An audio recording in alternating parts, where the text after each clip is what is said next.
শ্রোতা হতে হলে আল্লাহ একটা শর্ত দিয়ে দিয়েছে।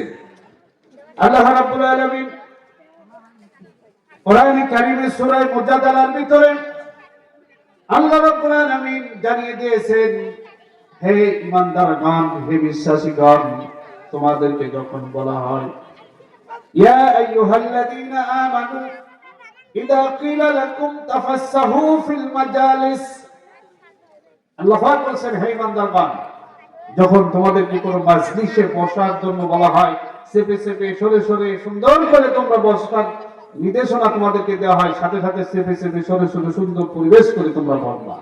সুবহানাল্লাহ। বসার কারণে আল্লাহ তোমাদের জান্নাতের ভিতরে তোমাদের জায়গাকে আল্লাহ প্রশস্ত করে দিবে। এই জন্য অন্য মানুষ তো এদিক ওদিক ফাঁকা জায়গা রেখে বসা যাবে না, যত সময় কথা শুনবো। রাজি আছি তো ইনশাআল্লাহ সবাই? সম্মানিত ভাইরা, আমি আপনাদের সামনে সূরাতুল জুমার থেকে একটি আয়াতে কারিমা তেলাওয়াত করেছি। এই আয়াতকে সামনে রেখেই কিছু কথা বলবো। ইনশাআল্লাহ আলাইহি তাওয়াক্কালতু ওয়া ইলাইহি উনীব। আসলে ইলম আল্লাহ তাআলার ইলম। আল্লাহ তাআলা যদি কাউকে দান করেন, সে উপকৃত হয়। সমস্ত ইলমের মালিক কে? আল্লাহ। এই জন্য কথা বলানোর দায়িত্ব আল্লাহ। আমরা আল্লাহর কাছে দোয়া করি, আল্লাহ এমন কিছু কথা আমাদেরকে তুমি বের করে দিও যে কথাগুলো আমাদের জীবনের জন্য প্রয়োজন, যে কথাগুলো এই দুনিয়ার সফল মানুষ হওয়ার জন্য আমাদের প্রয়োজন, আখিরাতের জাহান্নামের আগুন থেকে মুক্তির জন্য যে কথাগুলো দরকার, ওই কথাগুলো আমাদের জীবন থেকে আল্লাহ সেই কথাগুলো আমাদের জীবনে শোনার তৌফিক দান করুন। সকলে বলুন আমিন। আমি সূরাতুল জুমার থেকে একটি আয়াত তেলাওয়াত করেছি। আয়াতটি ৭১ নম্বর আয়াত। এই আয়াতে আল্লাহ রাব্বুল আলামিন যে মৌলিক যে শিক্ষাটা দিতে চেয়েছেন, গোটা পৃথিবীর আল্লাহ দ্রোহী, আল্লাহ বিধিবিধানকে দুনিয়ার বুকে যারা অস্বীকার করেছে, দুনিয়ার বুকে যারা তুচ্ছ তাচ্ছিল্য হেয় অপমান অপদস্থ করেছেন, আল্লাহ রাব্বুল আলামিনের আইন কানুন রীতি নীতি আল্লাহর দেওয়া জীবন ব্যবস্থা ইসলামকে যারা বর্জন করে ত্যাগ করে যাদের দুনিয়ার জীবন যেমন যারা অতিবাহিত করেছে, মহান রব্বুল আলামিন তাদেরকে শেষ পরিণতির কঠিন দিনে তাদেরকে কিছু কঠিন প্রশ্নের সম্মুখীন আল্লাহ তাআলা সেদিন করবেন। ওই প্রশ্নগুলো কি হবে এই ব্যাপারে আমি আপনাদের সামনে কোরআনে কারীম থেকে কিছু কথা বলবো, আল্লাহ তাআলা যদি তৌফিক দান করেন। এই দুনিয়ার জীবনে আমরা আছি, একদিন আমাদের সবাইকে এই দুনিয়ার জীবন থেকে আমাদের সবাইকে চলে যেতে হবে। যেতে হবে কিনা? সবাইকে একদিন রবের সামনে। এই বাচ্চাদেরকে একটু নিয়ন্ত্রণ করতে হবে। কোরআনের শ্রোতার কথা বলার সময় যদি উঠা উঠি এত কথা আনুষঙ্গিক হয়, তাহলে কিন্তু মূল কথা হারায় যায়।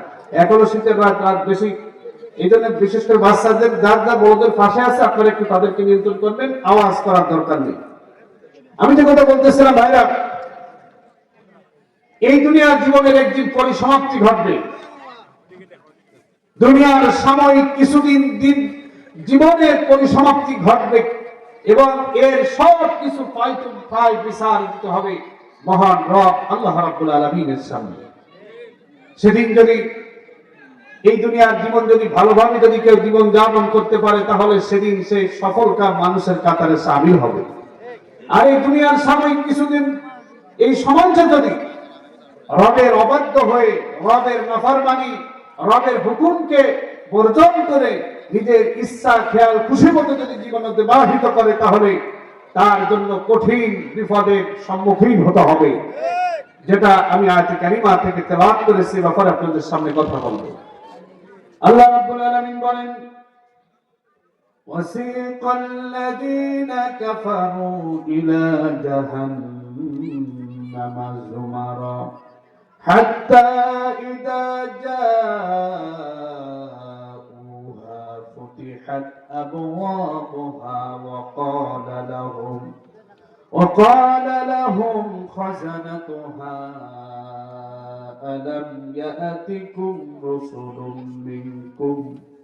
منكم يتلون عليكم آيات ربكم وينذرونكم لقاء يومكم هذا আল্লাহ রাব্বুল আলামিন বলেন কিয়ামতের ময়দানে ফয়সালা হওয়ার পরে যারা কাফের হিসেবে আল্লাহর দরবারে যারা অপরাধী হিসেবে যারা আল্লাহর কাছে যারা সাব্যস্ত হবে বিচারের পরে আল্লাহ রাব্বুল আলামিনের কাছে মানুষ অপরাধী হবে কখন? আল্লাহ যখন বিচার করবেন, বিচারের পরে আল্লাহর বিচারের পরে যখন তারা জাহান্নামী হিসেবে আল্লাহর কাছে সাব্যস্ত হবে, আল্লাহ রাব্বুল আলামিন ফেরেশতাদেরকে নির্দেশ দিবেন, আমার ফেরেশতারা খুজুহু ফাকুল্লুহু সুম্মাল জাহিমা সাল্লুহু। আল্লাহ নির্দেশ দিবেন কিয়ামতের মাঠে, ও ফেরেশতারা খুজ, একে ধর, ফাকুল্লুহু, একে সুন্দর করে বাঁধ, সুম্মাল জাহিমু সাল্লুহু, এবং জাহান্নামে নিক্ষেপ কর শিকল দিয়ে, 70 হাত শিকল দিয়ে একটা জাহান্নামীকে বেঁধে জাহান্নামে নিক্ষেপ কর। আল্লাহ রাব্বুল আলামিন জাহান্নামীদেরকে যখন অপরাধী হিসেবে মানুষ যখন সাব্যস্ত হবে, আল্লাহ তাআলা এই নির্দেশনা আল্লাহ তাআলা দিবেন। বলুন না নাউজুবিল্লাহ। আল্লাহ রাব্বুল আলামিন ফেরেশতাদের বলবেন, ও ফেরেশতারা ওকে ধর। আগে কি বলবেন? সবাই বলেন ধর, এরপরে বাদ, সুন্দর করে বাদ। এরপর আল্লাহ বলবেন জাহান্নামে নিক্ষেপ কর। সুম্মা ফি সিলসিলাতিন সাবউহা যিরাআন ফাসলুকুহু, 70 হাত শিকল দিয়ে আল্লাহ পাক নির্দেশ দিবেন একটা জাহান্নামীকে বাদ বেঁধে জাহান্নামে নিয়ে যা। কত হাত? জাহান্নামের আগুনের শিকল হবে কত হাত? 70 হাত শিকল দিয়ে আল্লাহ রাব্বুল আলামিন এক একটা জাহান্নামীকে বাঁধার জন্য আল্লাহ রাব্বুল আলামিন নির্দেশ দিবেন। আল্লাহ নির্দেশ পাওয়া মাত্র ফেরেশতারা তাদেরকে ধরবে, বাঁধা হবে। এই চুল দিয়ে, চুল উল্টা তাদেরকে পায়ের সাথে বাঁধা হবে। এভাবে করে বেঁধে আল্লাহ রাব্বুল আলামিন নির্দেশ দিবেন, ফয়সালা করে দিবেন, এরা জাহান্নামী, এদেরকে জাহান্নামে নিয়ে যাও।